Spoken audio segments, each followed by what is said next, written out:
Marcus Chen stood at the head of the family dinner table, champagne glass raised, completely unaware that the woman he was about to humiliate, his wife of 8 years, Emily, had just signed the acquisition papers that made her the sole owner of Chen Manufacturing, the company his entire family depended on for their livelihoods. His parents sat beaming with pride at his side, his mistress Vanessa draped on his arm like a trophy, as he cleared his throat to make the announcement that would shatter his marriage. "Emily, I want a divorce," Marcus declared, his voice cold and calculated, while his mother actually laughed, a cruel, dismissive sound that echoed through the private dining room. And his father nodded approvingly, both of them blind to the briefcase sitting quietly beside Emily's chair. She remained eerily calm, her fingers tracing the rim of her wine glass, a slight smile playing at her lips that Marcus mistook for weakness, but was actually the composure of a woman who had just become his family's worst nightmare. Vanessa squeezed Marcus's hand triumphantly, already picturing herself as the new Mrs. Chen, completely oblivious to the corporate documents that would soon turn their celebration into devastation. What Marcus didn't know, what none of them knew, was that Emily had spent the last 6 months quietly acquiring controlling shares through a shell company, and the final transfer had been completed just 3 hours before this dinner. But would Emily reveal her power in this moment, or would she let them continue their cruel celebration just a little longer? And what would Marcus's reaction be when he discovered that his mistress, his parents' approval, and his arrogant divorce demand had just cost his entire family everything they'd built for 3 generations? The silence that followed his declaration hung heavy in the air, like a guillotine blade suspended by a fraying thread. Emily set down her wine glass with deliberate precision, the soft clink against the mahogany table somehow louder than it should have been.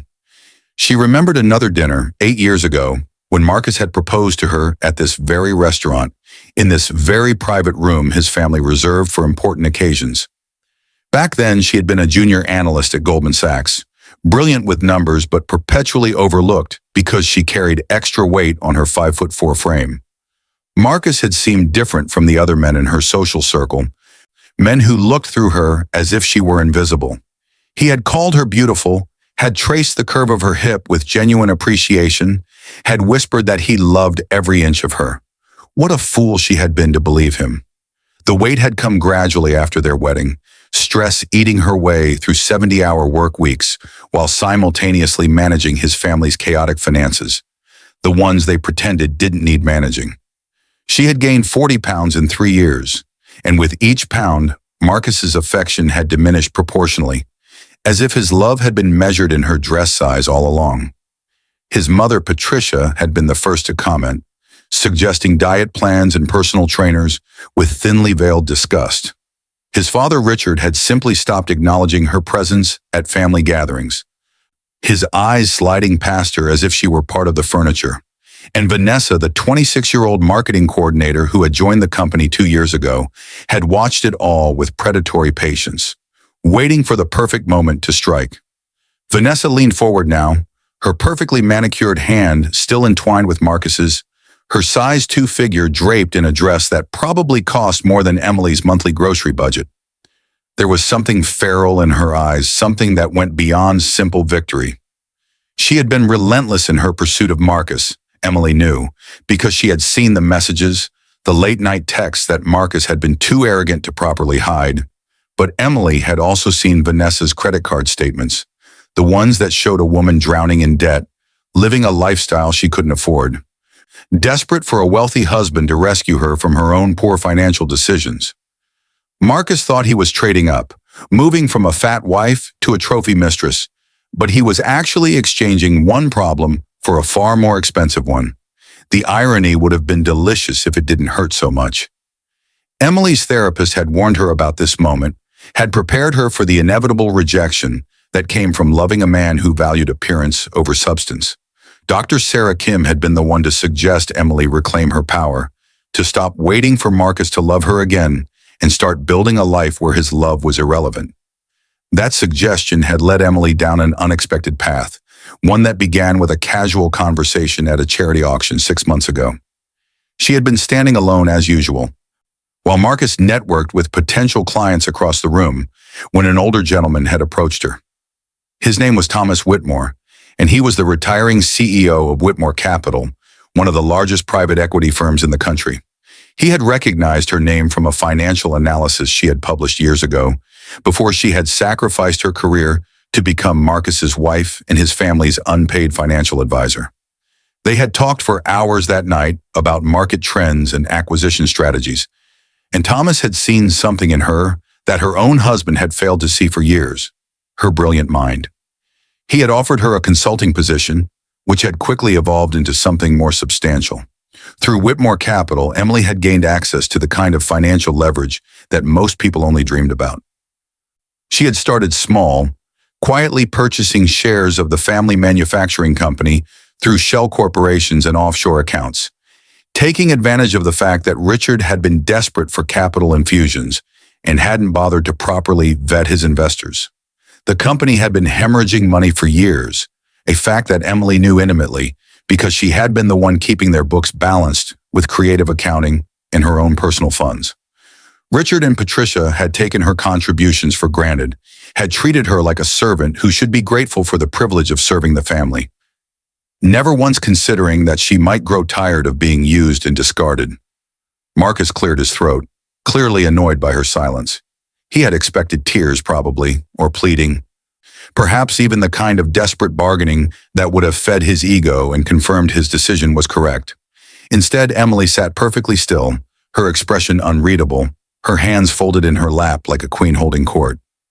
Patricia leaned over and whispered something to Vanessa, something that made the younger woman smirk and straighten her shoulders. Then, in a move that would replay in Emily's mind for years to come, Vanessa stood up, walked around the table with deliberate slowness, and spat directly in Emily's face. The warm saliva hit Emily's cheek and slid down toward her jaw, and for a moment, time seemed to stop completely. Marcus threw his head back and laughed, a genuine belly laugh that contained all the cruelty he had been hiding behind false kindness for years. Patricia joined in, her laughter high and shrill, while Richard simply shook his head with what appeared to be satisfaction, as if Emily had finally been put in her proper place. Vanessa returned to Marcus's side, and he pulled her into his lap, kissing her neck while maintaining eye contact with Emily, making sure she understood exactly what she was losing, exactly how replaceable she had always been. Emily reached into her purse, pulled out a napkin, and calmly wiped her face. She could feel the heat of humiliation burning through her chest, could taste the bitterness of betrayal in the back of her throat, but she refused to give them the satisfaction of seeing her break. This was the moment Dr. Kim had prepared her for, the rock bottom that would either destroy her or forge her into something stronger. She had chosen strength, had spent 6 months building an empire in secret, while they dismissed her as nothing more than a fat, pathetic wife who should be grateful for whatever scraps of affection Marcus threw her way. She thought about her mother, who had died when Emily was 19, who had stayed in an abusive marriage because she believed she had no other options, who had whispered on her deathbed that Emily should never make the same mistake, should never let a man convince her she was worthless. Emily had made that mistake anyway, had let Marcus and his family grind her self-worth into dust, but she was about to correct that error in spectacular fashion.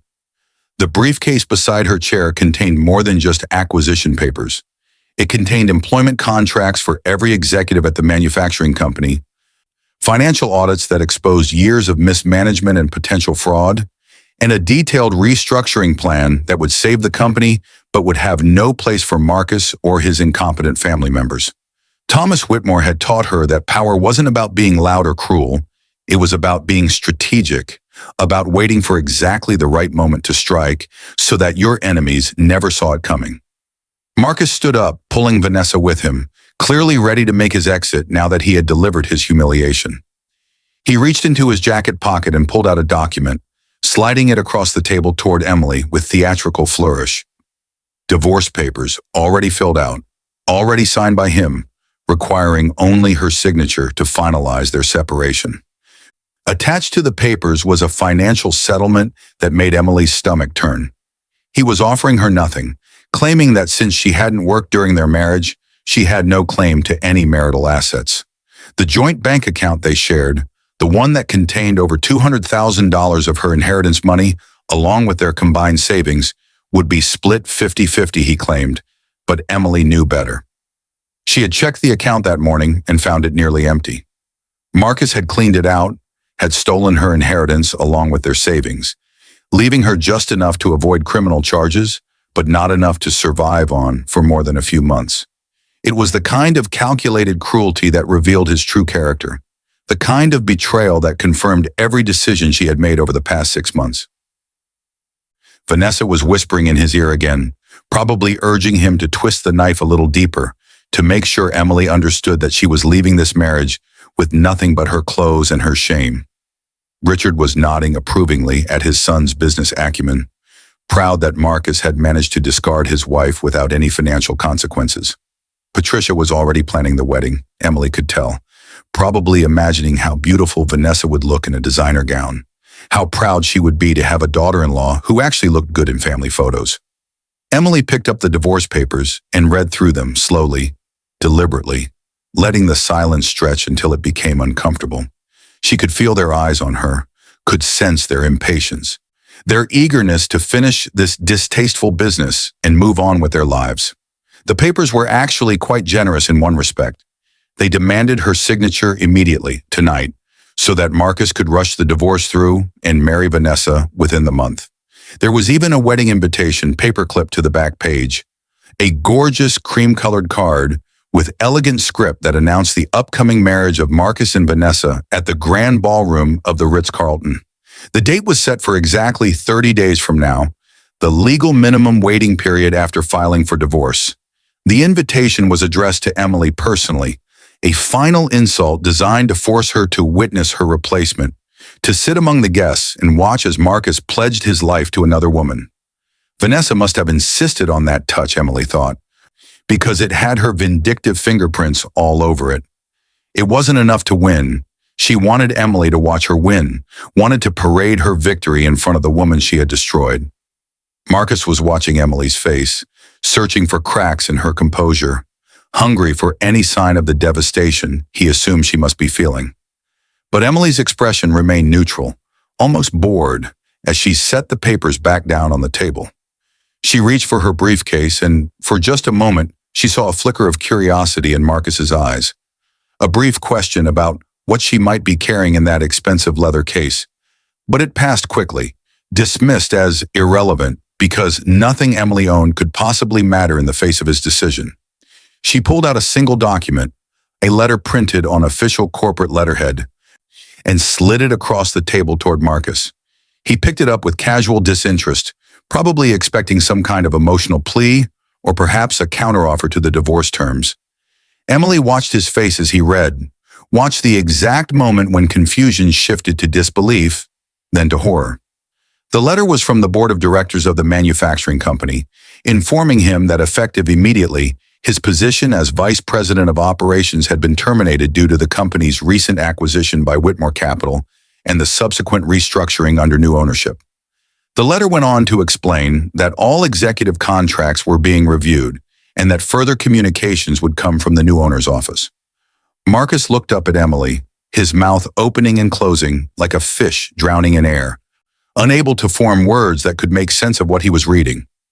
Richard snatched the letter from his son's hands, his face turning an alarming shade of purple as he scanned the contents. Patricia leaned over, reading over her husband's shoulder, her earlier laughter dying in her throat.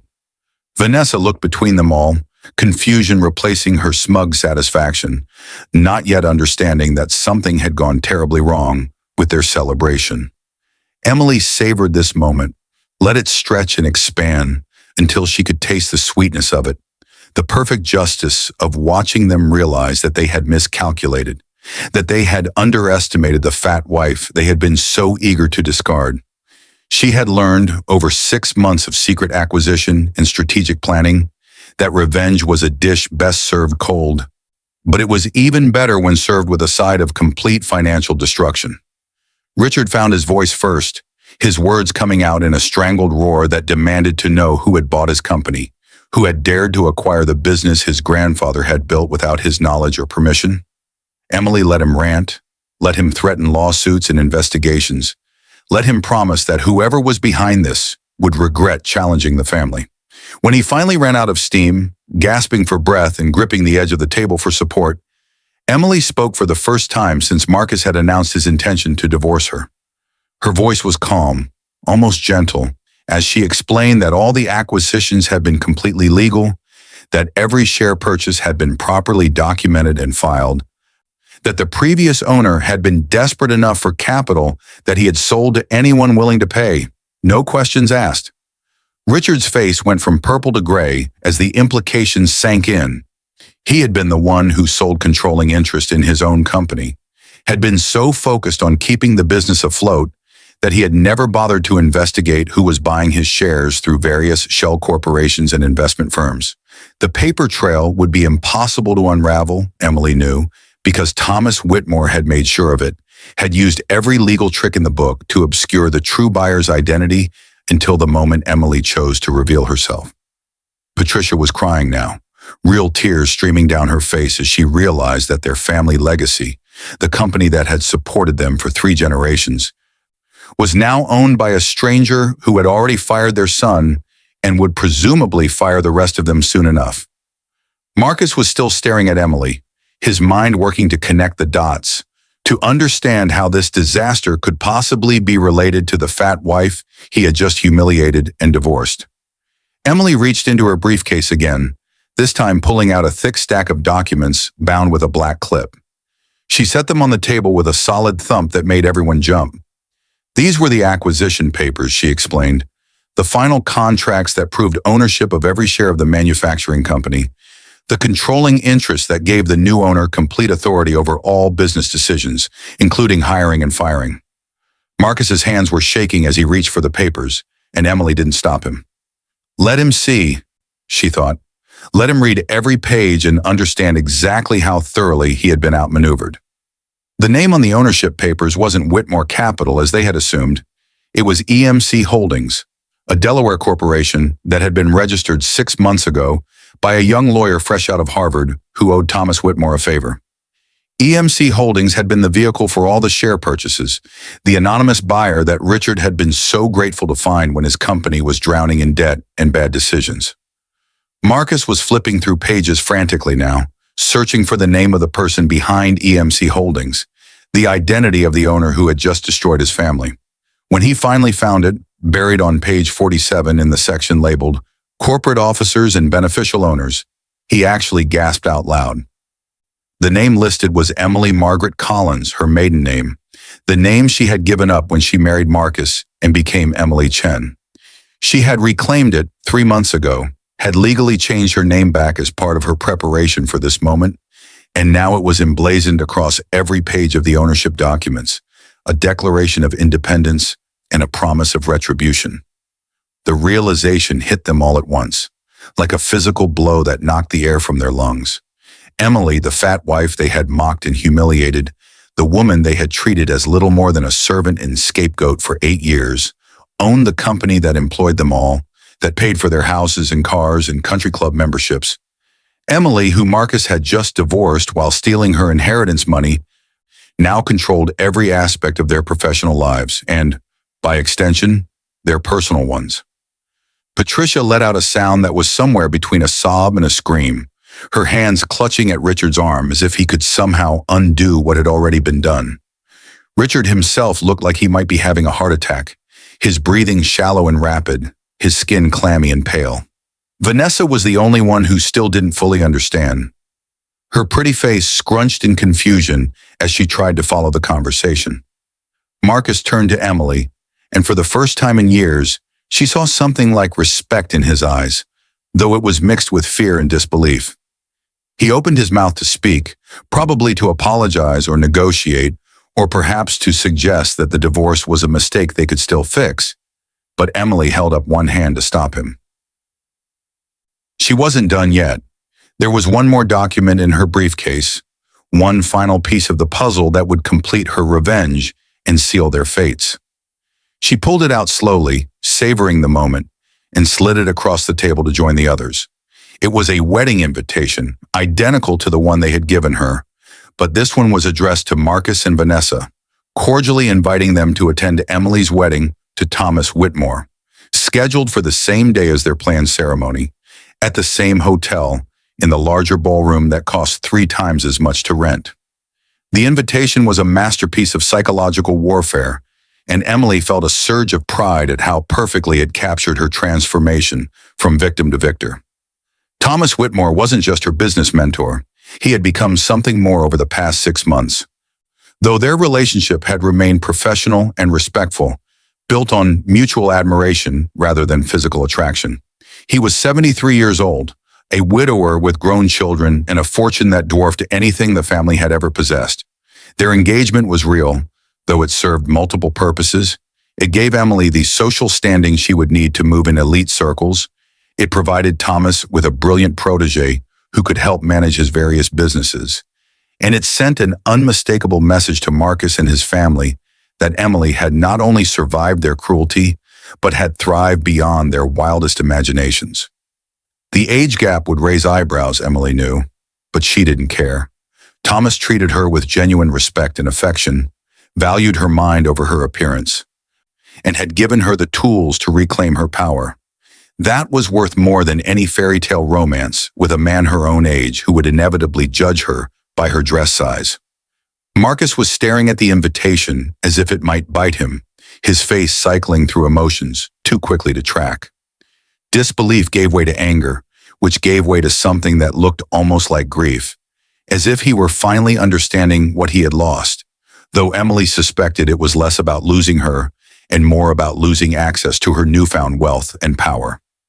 Vanessa snatched the invitation from his hands, reading it with growing horror as she realized that her wedding day would be overshadowed by Emily's triumph, that everyone who mattered in their social circle would be attending the larger, more expensive celebration in the ballroom next door.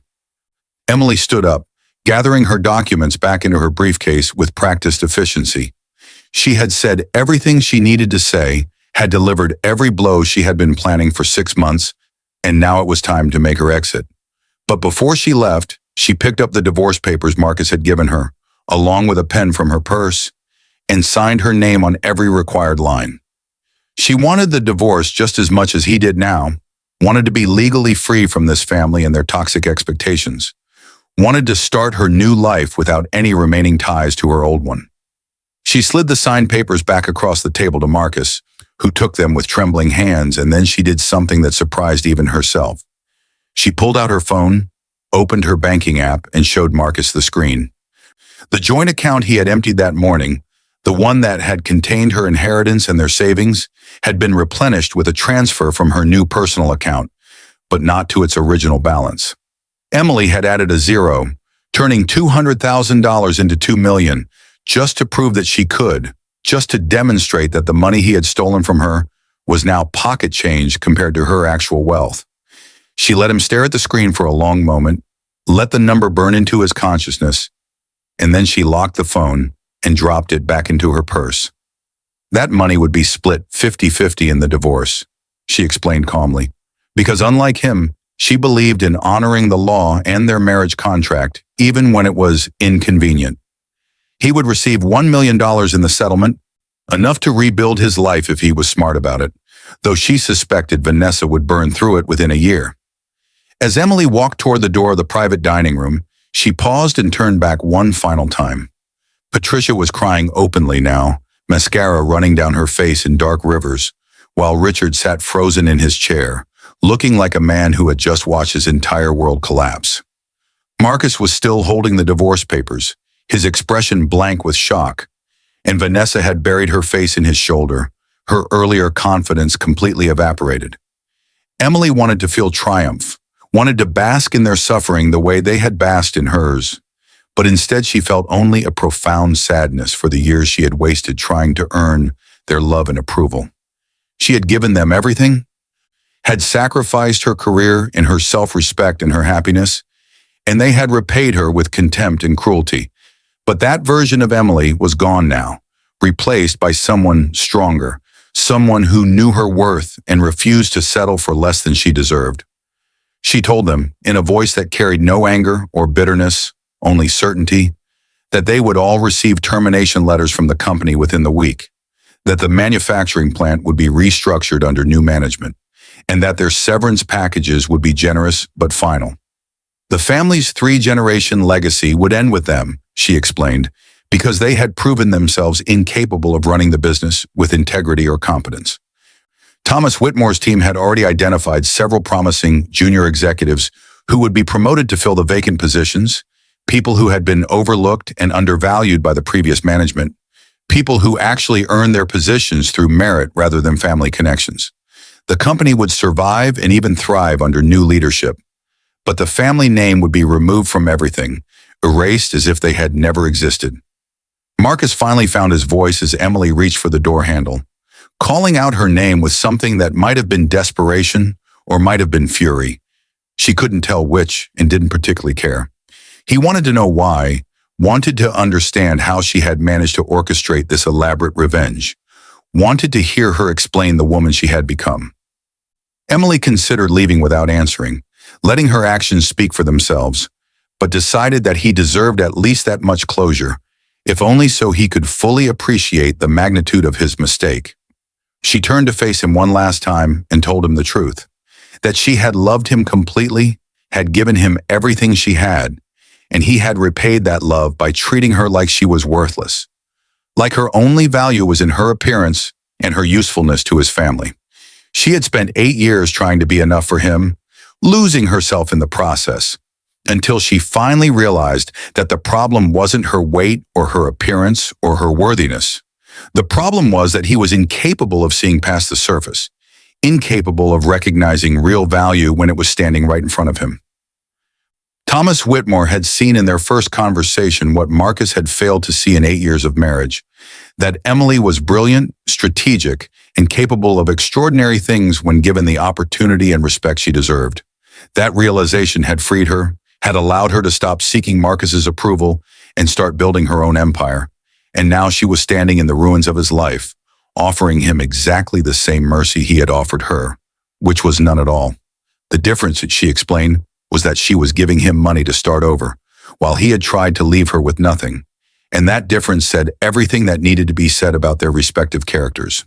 The final scene played out exactly 30 days later, in the grand ballroom of the Ritz-Carlton, where Emily stood in a simple but elegant ivory dress, holding hands with Thomas Whitmore, while a minister pronounced them husband and wife. The ceremony was attended by over 300 guests, including business leaders, politicians, and socialites who represented the pinnacle of society. Through the walls, Emily could hear the muted sounds of Marcus and Vanessa's wedding in the smaller ballroom next door, a rushed and sparsely attended affair that paled in comparison to the celebration surrounding Emily. Several guests who had been invited to both weddings had chosen Emily's over Marcus's, a social snub that would be discussed in their circles for years to come. During the reception, as Emily danced with her new husband to a string quartet's rendition of an old jazz standard, she caught a glimpse of Vanessa through the window that connected the two ballrooms. The younger woman looked miserable, her beautiful face pinched and angry, as she realized that her wedding day had been completely overshadowed, that she had won Marcus but lost everything else in the process.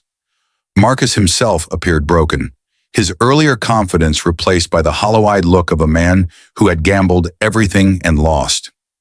Emily felt no satisfaction in their misery, only a quiet sense of justice being served, of the universe finally balancing scales that had been tilted against her for too long. As the night wore on and the champagne flowed and the guests congratulated her on her marriage and her recent business acquisition, Emily realized that revenge wasn't about making others suffer. It was about reclaiming your own power, about refusing to let cruelty define you, about building something beautiful from the ashes of betrayal. She had walked into that family dinner 30 days ago as a woman they believed they could discard without consequences, and she had walked out as the architect of their destruction. But more importantly, she had walked out as herself again, as Emily Margaret Collins, the brilliant woman who had been hiding beneath years of self-doubt and diminished expectations. Thomas squeezed her hand gently, understanding without words the significance of this moment, and Emily squeezed back, grateful for his partnership and the future they would build together. The fat wife they had mocked and discarded had indeed gotten her revenge, but she had gotten something far more valuable as well, her life back, on her own terms. and the unshakable knowledge that she was enough, had always been enough, and would always be enough, regardless of what anyone else thought or said. And as she looked around at the celebration surrounding her, at the life she had built from nothing but determination and intelligence, Emily Collins Whitmore smiled, genuinely and completely, perhaps for the first time in 8 years.